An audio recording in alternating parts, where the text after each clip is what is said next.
I was unmuted.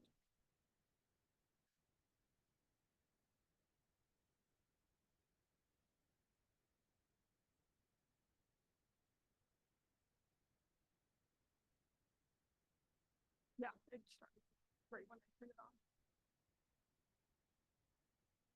Are we good? Is it recording? Yeah. Okay. It started right away. Okay. Good evening, everyone. I'd like to welcome you this evening to our Economic Development Authority meeting. Tonight is Monday, July 22nd. Audra, can you have the record show that our city attorney, city planner, all directors are present this evening, along with our assistant city administrator, and absent this evening is our city administrator. Our first item of business would be to consider our approval of the minutes from June 24th, 2024. Have a motion. Madam Mayor, I'll motion to approve the minutes. I'll second. Right, we have a motion by Brittany, seconded by Tina. Is there any discussion? All those in favor signify by saying aye. Aye. All those opposed, same sign. Motion passes. Next item is bills and communication. Thank you, Mayor. There's no bills or for review or approval tonight. Thank you. Moving on to item 4, new business, a public hearing on proposed establishment of an economic development. At this time, I will turn it over to Jessica. Madam President, Commissioners, good evening. Good evening. Good evening. As was just noted, you do have a public hearing. Is her microphone on? I believe so. There you go. There we go. Okay, Thanks, guys. thank you. I'll get a little bit closer here. So as you just mentioned, Madam President, you do have a public hearing that is scheduled for this evening. The public hearing is meant to allow the EDA to receive public comment on the proposed establishment of Economic Development District Number 2 here in the city of Otsego. So the commissioners will recall that back in June, we had an EDA meeting and we talked about the need to call for a hearing if the city council and the EDA wanted to move forward with perhaps the proposed issuance of lease revenue bonds to finance the fire and emergency services facility. At that meeting, it was determined that we would call for the public hearing to be scheduled for tonight. And as is required by state law, we need at least 10 days notice of that publication of the hearing notice that occurred on July 6th. So we are in compliance with those publication requirements. Within that notice, we do have an invite for those that aren't able to come to the meeting tonight to submit written comments. Northland has not received any comments directly, but I'm going to pause there for staff to detail any of the comments that have been received. Yes, Mayor, we did receive one that I believe was sent to all commissioners for this evening from Miss Gina Norris, who's a resident. She had written in favor of the development district from personal statement of a house or garage fire at her own house. So that was the only written communication we've received. Okay. So then beyond that, you do have a staff memo and then also a memo that was prepared by Taft, which is the bond counsel for both the city and the EDA, describing sort of the necessary statutory requirements when it comes to the issuance of lease revenue bonds in order to kind of get there and utilize the full powers of 469-101. The EDA does need to establish an economic development district, and that is what we are here to do tonight. And then following the public comment period, you do have a resolution before you with the findings that creating that district is both proper and desirable. So with that, I will conclude my comments. That said, I'm happy to take any questions that the commissioners may have. Okay. Does anyone have any questions for Jessica? Do we have Maren here too? Oh, yes, excuse me, sorry. Maren McGill from Taft is here as well. So if there are questions related to legal authority or the issuance of lease revenue bonds and kind of how that ties into the EDA Act, we're happy to tag team those questions as well. Okay, perfect. Thank you. All right, at this time, we will open the public hearing. If you could come to the podium, state your name and address and limit comments to 5 minutes or less. At this time, the public hearing is opened. Any comments?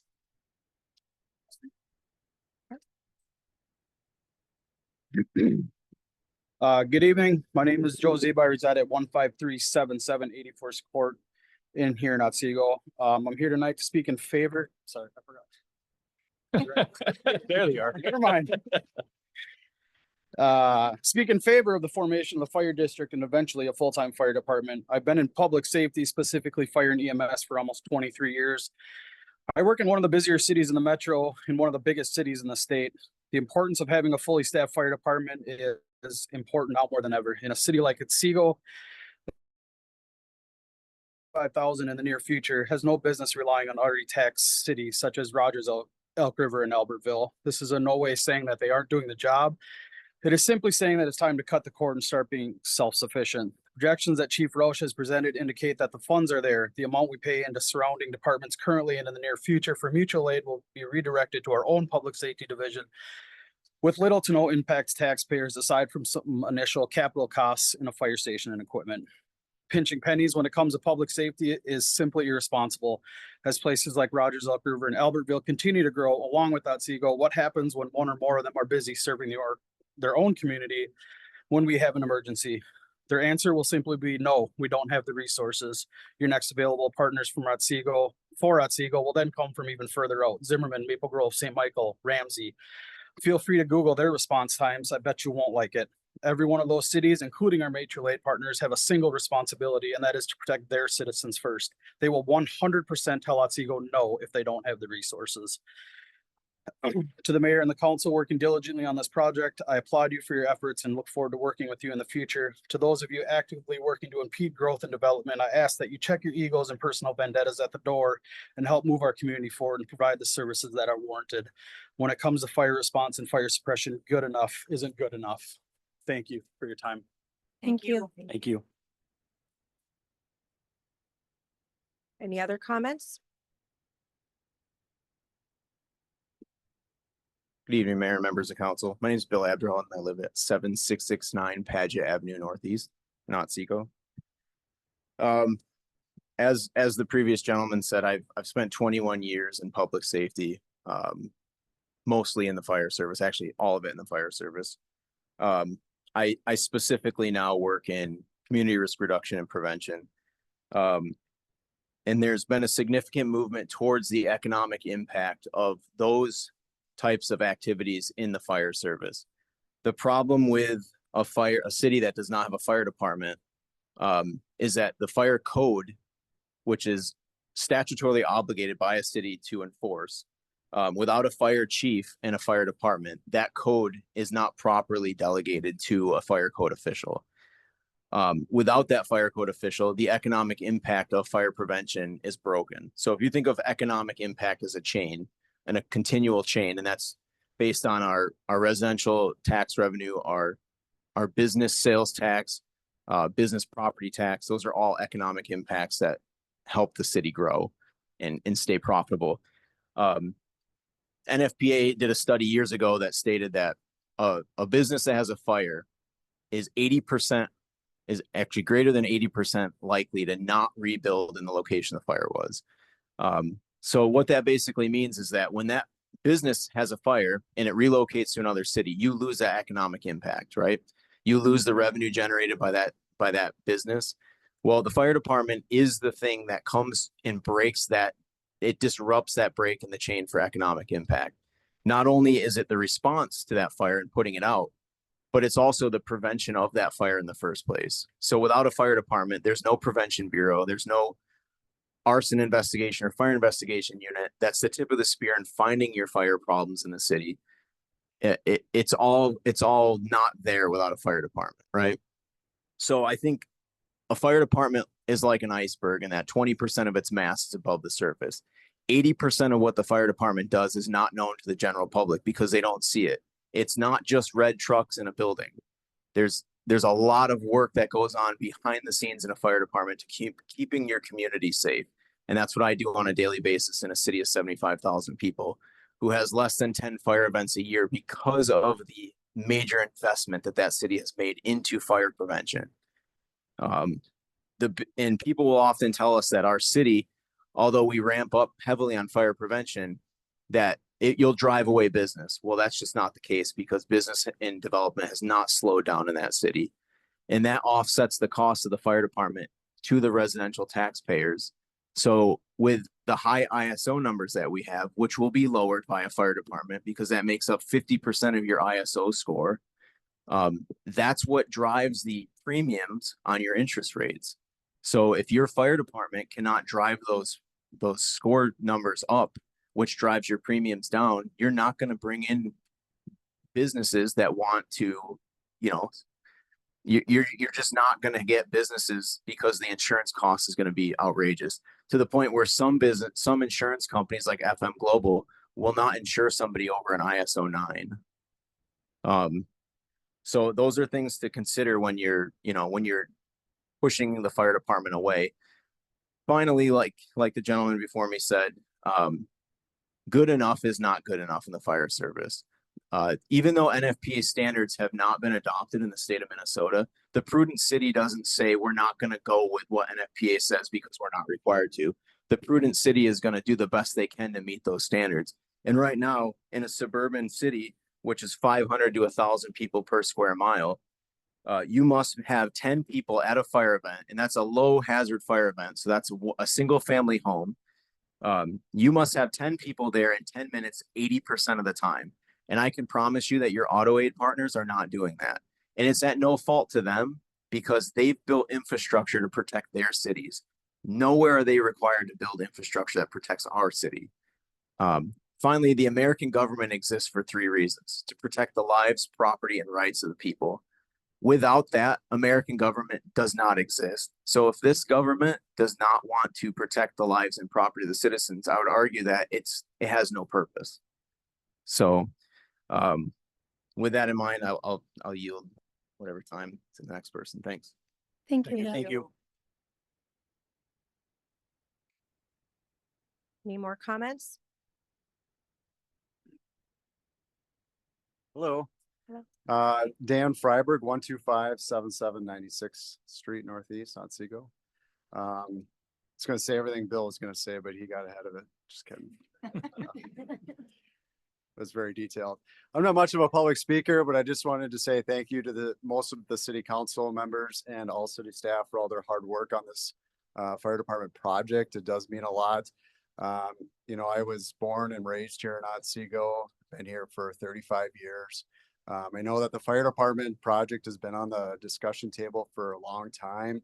I just want to say that it's about time that we move forward on this matter. I know that there may be some in the room that have some financial concerns of the fire department.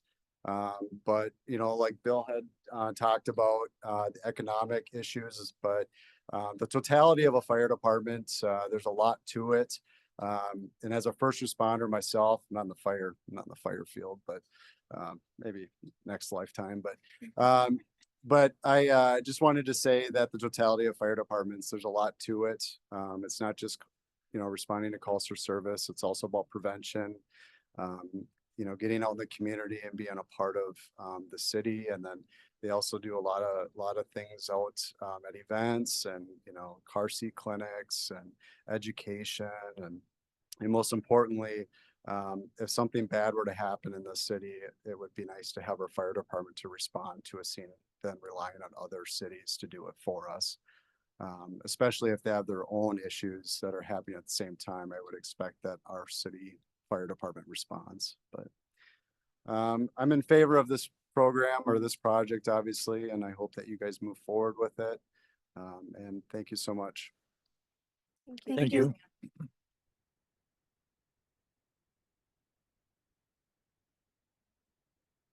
Hello, Hello. I'm Greg Hubbard, address 11432 79th Lane. They all said it. I just support the fire department, so I agree with all the stuff they just said. Keep it simple. Thank you. Thank you. Thanks, Greg. Judy Seibert, 9721 Jandel Avenue Northeast, here in Otsego. I am fairly new to the city and a member of the Public Safety Commission. I have a 30-year background in public safety, the last of it as an emergency manager for the federal government. I strongly support the EDA and pushing forward with the fire department. I think that in any widespread disaster such as a cyber attack or a cyber event like we just recently saw in the news, an electromagnetic pulse, an area-wide power outage in the middle of the winter that goes on for a long time, those events that people don't think of very often, but in any kind of an event like that, if we don't have our own fire department, we're not going to be first on anybody's list. And we need the fire department here in the city to be able to organize the city's response to some kind of an event like that. Thank you. Thank you. Thank you. Any other comments?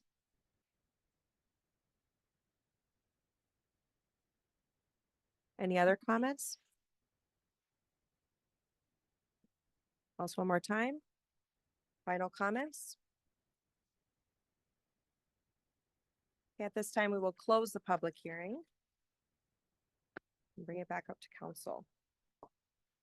As Jessica said, we do have Maren here also from Taft. If anyone has any legal questions regarding the ability to exercise our right to move ahead with this, and then Jessica's here and Sabrina. Do you have any updates? President, I just want to make note of the document that Councilmember Dunlap had requested should be printed out for everyone, just as a note that wasn't included in the original packet.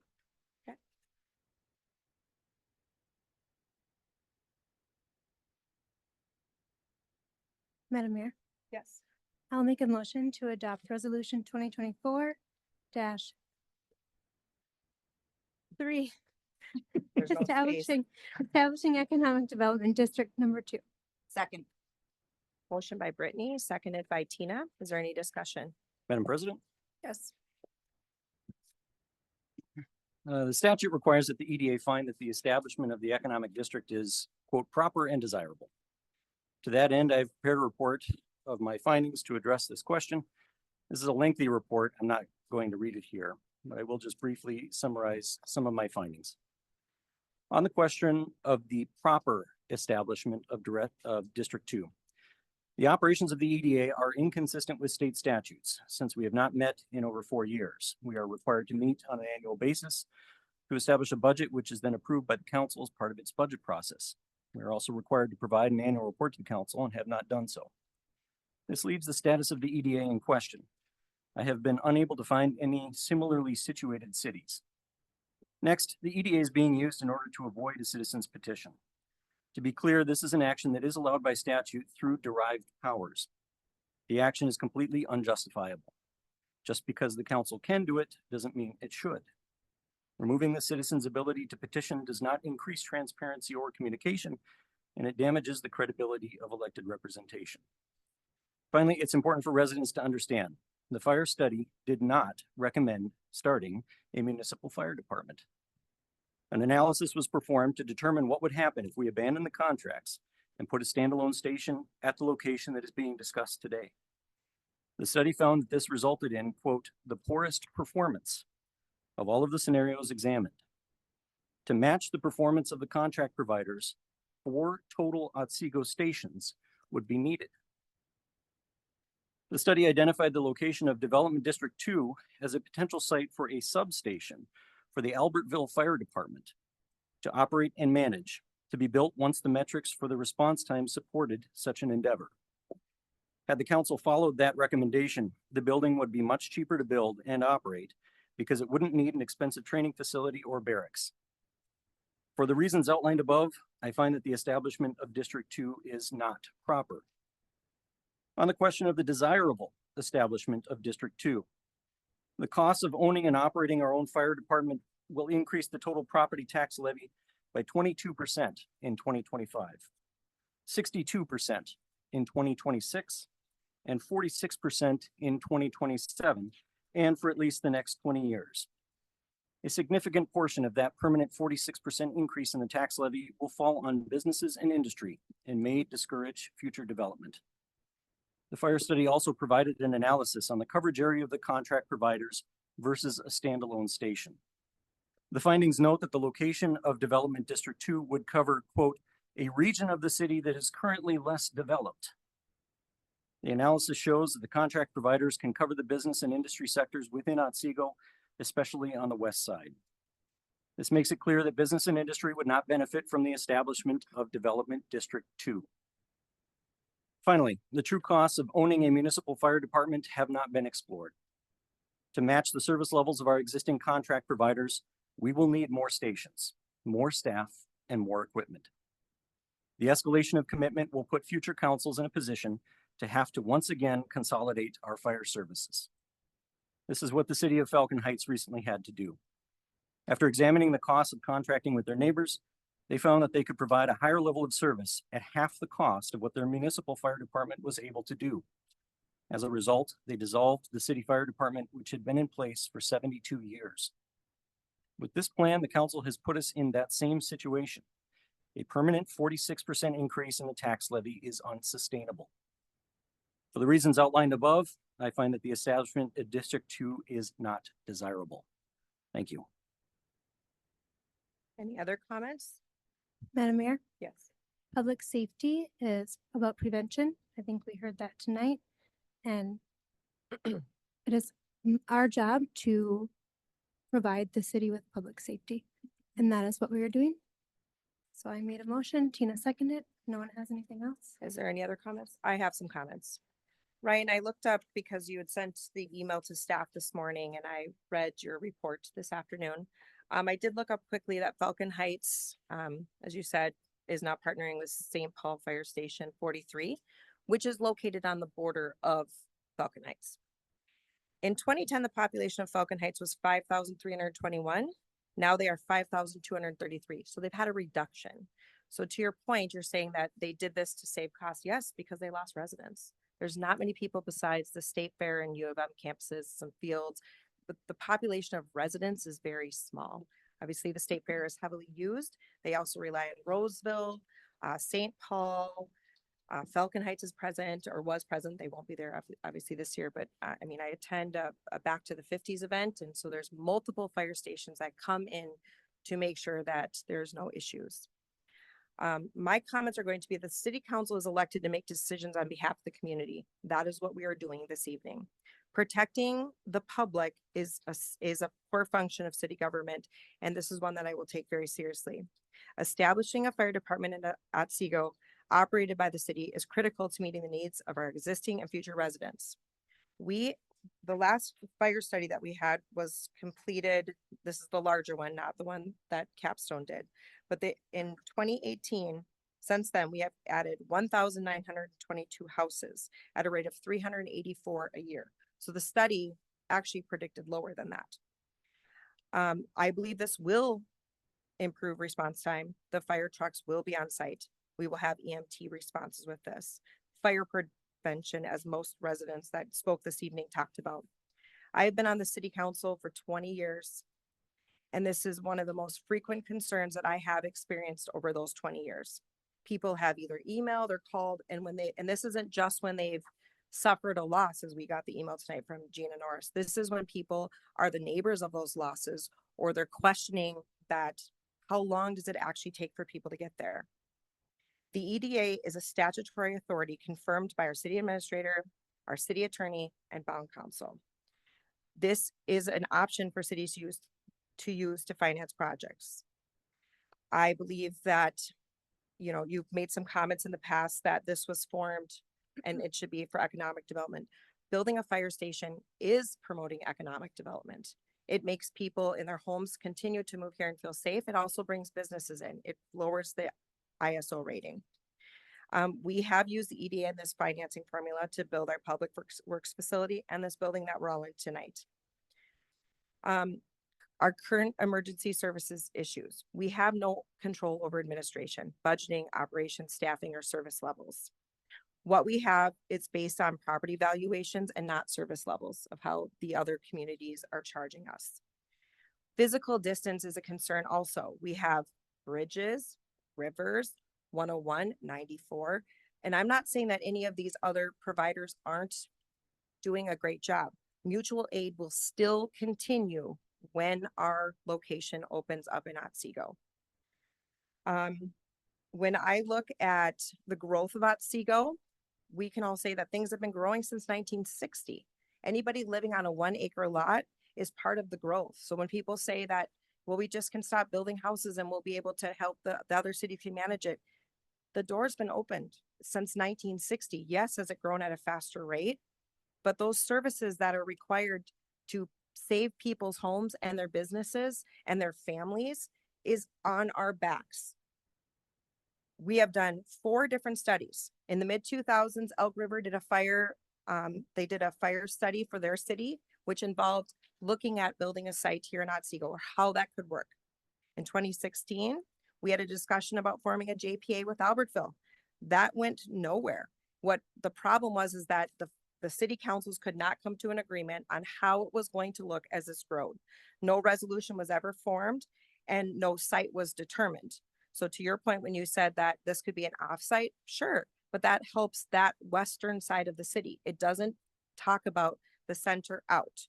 When we did the study in 2018, we specifically said, when we were meeting as a council with them, we said, we need to look at the center of our city and out and how we can meet the borders. So when the location was chosen, that was the factor in it. So you keep saying that site is terrible. We went over and over it and we talked about it can go everywhere in the center of the city to out, and then the mutual aid if we need them from out to in. And so it still is an overlapping feature. Then in 2023, we had the capstone study, which considered operational models for the fire station. The council at that time determined that we would move ahead with emergency service director, which we hired, and that we would be forming our own fire department. So we have done our due diligence to look at this. Residents need to feel safe living in our community. And Ryan, I do not believe that you're qualified to make some of the comments you did in your report. I think that I didn't see any comments that you've reached out to bond counsel, our attorney, our emergency service director, or our finance city administrator. These are just your opinion and they're not facts. I guess on that point, I cited every single fact. There is it is very easy to validate everything that I have said. I read your report, Ryan. What I'm saying is have you reached out to the bond counsel? Why? Have you reached, I'm just asking the question. It's a very simple question. Bond counsel is not my personal attorney. I wouldn't reach out to them to verify my position, which I understand is a minority position on this commission. I'm not going to spend their time confirming information that is plainly obvious. And I felt in your report that you were picking and choosing some data. So that's my comment and I can disagree with you on that. Are there any other comments? I don't think that that's appropriate. I just, the facts are very clear. I didn't hear anything that addressed anything that I had said, especially in regards to what the study found. It should be plain as day. And on the issue of mutual aid, I've heard this a couple times that we're going to have to depend on mutual aid going forward. And I would just direct everyone's attention to that study and the updated timelines, the maps that I provided. We are not going to be able to get to 3/4 of the city of Albertville within 9 minutes. And we are going to expect them to cover the western portion of our city. Something that they do. You just said we need to get to the city of Albertville? Yes, for mutual aid. Okay, just following along. So we aren't going to be able to get to 3/4 of their city within 9 minutes, but we're going to expect them to cover the western portion of our city for free, something that they get paid to do today. I have a sneaking suspicion that when it comes time to sign the document on the dotted line, Albertville is going to tell us you have to maintain the contract. I think the costs are going to continue to go up. So Ryan, if I may, you're saying that Albertville is going to have us still as Otsego maintain the contract with them? I think they are not going to be able to provide us. The mutual aid that is being discussed here is very unmutual. They're going to be able to get to a significant portion of our city within 9 minutes, but where our station is going to be located, this District 2 location, is not going to be able to get to 3/4 of their city within 9 minutes. And the quarter that we could get to is mostly water, which we aren't equipped to deal with. So like I said, I think when it comes time to it, Albertville's going to tell us to go fly a kite. The study was based on our current roads, and Dan, you were in those studies. Yes. And you were part of it, both you and Ron. It was based on being in the center of our city, using our infrastructure that we have currently now and what future development was planned out, correct? Correct. And it was based on travel time from station to incident. So Director Roush has talked quite a bit about the difference between response time and reflex time. Because one of the other issues the study identified was the current staffing models for departments and dispatch issues, especially with Elk River and Rogers Fire Departments, and how that impacts the time before or the time between when a call comes in and when the trucks actually roll, or to when the truck actually gets to the fire scene. Director Roush is here and could speak capably to those issues. We're still in our discussion. Daryl, would you mind speaking? And then Maren, would you mind responding to the comments about the EDA stuff? Thank you.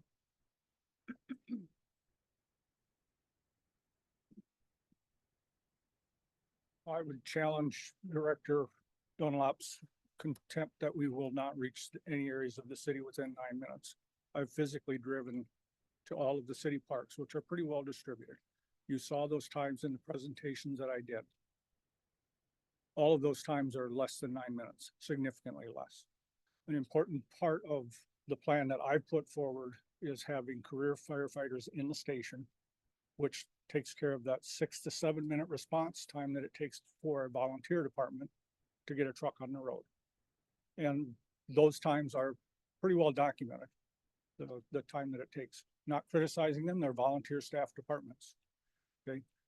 You may get a career staffed SUV quicker than that, but in the model that we're putting forward, you will have a fully staffed and equipped fire engine with 1,000 gallons of water on and a 1,500 gallon minute pump within the times that I've laid out in the presentations that I've done. Thank you. And up until now, nobody has come to me and asked me to verify that. I'd be happy to take any of you and go drive around the city, because I drove each and every one of those routes in the direction of travel, making sure that if I stopped at a stoplight, I marked the time. So that is actual response times. Okay. And I used a pickup and drove not over the speed limit, but right at the speed limit, because I thought that 70,000 pound fire truck has a little less pickup. One of the things that you've heard me say before is roundabouts actually help that, because we're not stopping at an intersection waiting for a red light, and we're not stopping a 70,000 pound truck and then restarting it from a dead stop. So roundabouts actually improve response times between 4 and 7%. All of that was factored into the actual drive times that I did. Okay. Thank you. Madam Thanks, President, Daryl. if I could just add to the study done in 2018 looked at multiple scenarios. I want to say A through G, and each of those involved the existing scenarios involving new departments in Rogers and Elk River, moving those departments, where the departments would be in Otsego, absent any operational considerations. But and one scenario was if Otsego built fire facility and absent any other departments, what would the response time be? But the assumption that the council used going forward is that mutual aid will continue to exist. And that was one of the things borne out in the discussion of the 2023 discussion, was that Otsego would finally be in a position to contribute to mutual aid where they haven't. If you look at a map of the region and you have multiple departments in Rogers, multiple departments in Elk River, the one in Albertville, multiple departments in St. Michael, there's a big area in the middle that there's no service facilities. And it's, as was stated in the 2018 study, separated by physical barriers and barriers that can be obstructed, which was a concern in the 2000 study with Elk River as to why there was discussions about a facility in Otsego, because of the limitations of the Highway 10 crossing and the railroad that could impede Elk River Fire from reaching the site. With the Albertville department, you have 94 and the 2 crossings into Otsego, plus Burlington Northern now talking about increasing usage of that rail corridor through their community that impedes access. And then of course, Rogers has the situation where they're covering former Frankfort Township And the concern there being County Road 36 being the primary route in and out of that area, especially to the residential neighborhoods for the quickest response, which, as we now know, is frequently obstructed by flooding. So the assumption and looking and the conclusions that the council used from the 2018 study was to say, where do you best locate a facility in Otsego based on the primary assumption that this will be the first response, but also recognizing that these surrounding departments will contribute to public safety in the region, including Otsego going forward. Madam President, Yes. just really quickly on that, I think that's the key that everyone needs to understand. This District 2 location that we're talking about, we will not be able to provide mutual aid for the other agencies in a timely manner. They will be able to get to our city, we won't be able to get to theirs within 9 minutes. All of the studies that we've looked at, all of the time studies, the driving study that the chief has done shows we cannot provide the type of service we would get in return because of the location of this station. I would like to address that comment. Having career staff in the station, we take off that volunteer response element. We will immediately dispatch our career staff on mutual aid calls and then backfill the station using paid on call staff. So the response will leave the station at the same time frame that it does when it goes to somewhere in Otsego. That said, mutual aid is rarely as emergent as that first response. Our engine is going to have 1,000 gallons of water on. If your house is on fire, we're either going to put that fire out with the first 4 people there and 1,000 gallons of water, or it's probably going to be a significant loss. The mutual aid in many cases is used for rehab and for restaffing when that first crew is worn out. That's a well-recognized process throughout the fire service. And any community that uses mutual aid as the initial response element for a structure fire is not doing their job. And the council that allows that to happen is not staffing their department at an appropriate level. Our plan is to put 4 to 5 people on those engines every day, using a combination of career people and part-time people and interns, which will leave the station in under 2 minutes. The department that I came from when I came here, their average response time in 2023 was in 1 minute and 56 seconds. But if you take out the non-emergency calls, that time was 1 minute and 14 seconds. That was in a 2-story station. Okay, this is in a 1-story station. The dormitory is located very close to the apparatus bay purposely to make sure that it's the response times are good. And they will leave the station immediately. Another element of that is if you get there quickly, rather than arriving 19, 20 minutes after the incident, the fire is much smaller. So it's much easier to deal with. So I think the plan that we put forward actually makes sense. It's very effective, but it's also efficient. It does give us significant ability to provide mutual aid to our neighboring departments. We've had discussions so far with 6 of the neighboring departments. All of them have indicated a willingness to be part of a mutual aid plan for the area.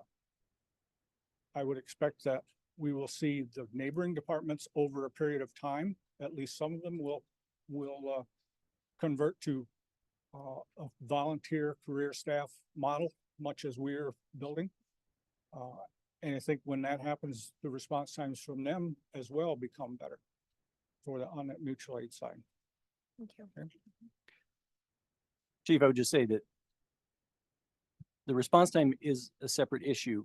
What I'm really talking about is the drive time, right? Having more people at the station or having them full-time employees doesn't improve the drive time. So we aren't going to be able Yeah, to and I make can be anywhere in this city, drive time in 9 minutes. You may disagree with that, but I have driven them, each of them individually. I can be virtually anywhere in this city, with the exception of maybe Norris Landing, in under 9 minutes. right. And my If you're point only is, talking about drive time. right, drive time, Elk River, Albertville, Rogers. Well, Parish Avenue, I didn't actually drive to Elk River because that's not the area that I was charged with working on. I think that I could probably be in the south end of Elk River in 9 minutes as well. And certainly can be in Albertville. Costco was a 6.5 minute response time, 4.5 minute drive time. Thank you. Any other questions? Thank you, Chief. Thanks, Daryl. Maren? Madam President, I don't know if the questions relate to bond issuance or other matters, but I'm happy to step in if it's a question more suitable for me, or I'll let Maren take it if it's related to bonding. Okay. I can start and then if you want to jump in. Yeah. Certainly. Good evening, Madam President and Commissioners. So I think there's a few points that I'd like to respond to in Commissioner Dunlap's report that was distributed today. The first is the point that's been discussed, Commissioner Dunlap's argument that the Otsego EDA, its operations are inconsistent with Minnesota statutes. And that's just not true. And Commissioner Dunlap doesn't really provide any evidence for that statement. The Otsego EDA in 1992 was properly established by an enabling resolution. We've reviewed that resolution and bylaws that were later adopted very closely. Several attorneys at my firm have reviewed those, and the EDA was properly established. It is true, as Commissioner Dunlap states in his report, that the EDA has not been in perfect compliance with the statute since the EDA was established in 1992. It is correct that the EDA hasn't submitted annual budgets, hasn't elected its officers, hasn't provided an annual report. That's true. But there's nothing in the statute that says if the EDA is not in perfect compliance with those different requirements, that the EDA is invalid as a public entity and a legal entity.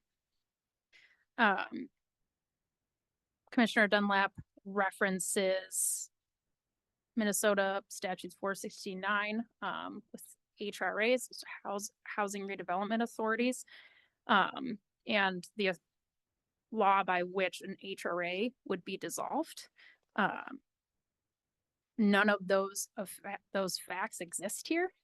In that statute, an HRA is dissolved and inactive when it transfers to the city all of its property, assets, cash, or other funds. A public hearing has to be held with 10 days published notice, and a city council resolution affirming that the HRA is dissolved has to be approved by the city council. Here, the EDA has HRA powers, but the EDA exists under the EDA law. So this wouldn't exactly be dispositive if those facts had happened, but also those facts have not happened. A public hearing has not been held. The EDA has not transferred to the city all of its property, assets, or cash. So in summary, just because the EDA is not in strict compliance with the EDA law, that does not invalidate the EDA as a legal entity. There's nothing in the statute that says that it's invalidated if it's not in perfect compliance. And the EDA in the last month has done a few separate things to bring the EDA back into partial perfect compliance with the statute. On June 24th, officers were elected. Official newspaper was set. This public hearing today was properly called. And in the future, I'm sure that an annual budget will be submitted to the city, and an annual report will be submitted as well. But today, this EDA is a valid public entity under the EDA law and has the authority to establish this development district. Secondly, I just want to note, this is something that I noted, or TAF noted in our memo to the EDA, that today the EDA must find, in order to form the economic development district, that the establishment of the district is proper or desirable. The EDA does not need to make any findings in order to make that statement. You can just make the statement in the resolution. Are there any other questions? Or David, would you like to comment on the EDA? I don't think I have any further comment unless there's questions. I'd be happy to answer those. Anyone have any questions? Just a quick one. I mean, you made the comment that I didn't cite anything, and then you listed where I had cited things. I am kind of curious. To my point, I have not been able to find a city that is similarly situated where they have not done a budget on a regular basis for the EDA. It is not met on a regular basis. Are you aware of any other cities that are in that scenario? Lots of cities. Do you have any examples that I could reference? Jessica Green from Northland could probably comment on that. I would agree with Maren. We do a lot of financial planning, et cetera, for various types of cities. I'm not going to be able to give you one off the top of my head, but there are plenty of cities that don't budget for their EDA, for their planning commission, for their utilities, for example. But it does happen very often. And there's lots of cases where we've seen cities that do have an EDA and they don't meet often. They meet as needed. Very common. Because the problem that I'm having, and one that really hasn't been addressed, is if we don't have a budget and the EDA commissioners are required to be paid out of the budget, what can we do? We can't meet in order to set a budget if we have to pay ourselves from a budget that doesn't exist. And I wish that could be resolved somehow. Commissioner Dunlap, I believe Adam had talked about at the last meeting that there is a contingency budget within the council's budget and there could be transfers made.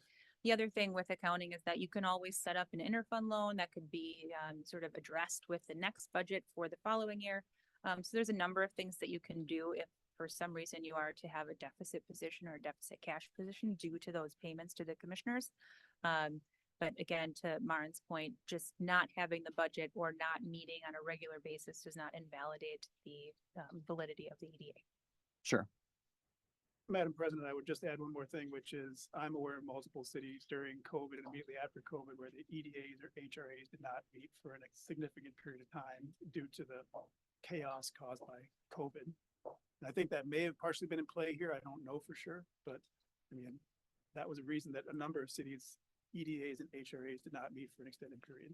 Because COVID, only essential meetings happened during that time frame and EDAs were not at the time considered essential. So a lot of those meetings kind of fell by the wayside during COVID. Any other comments? Otherwise, we have a motion and a second. A call. All those in favor signify by saying aye. Aye. All those opposed, same sign. Aye. Motion passes 4-1. Moving on, old business, we have nothing listed. Sabrina, do you have anything? No, Mayor. Or sorry, no, President. Next is reports, nothing listed. All right, a motion to adjourn would be in order. So moved. Second. Motion by Tina, seconded by Jeff. Is there any discussion? All those in favor signify by saying aye. Aye. All those opposed, same sign. Meeting is ended. Up in the front room, we have the board set up, and we have the station time. Invite the council to look at them, and the public as well, if they'd like to see it. Okay, and I will make a note that as if they probably didn't pick it up, but that information is up front on the left-hand side. But the meeting is ended. You are welcome to go up to the front and look at fire station items. Is that what he said? I couldn't really hear. You're doing. Okay, sorry. So. Okay, all right. I Thank think you. you said Thank you. diagram of the design.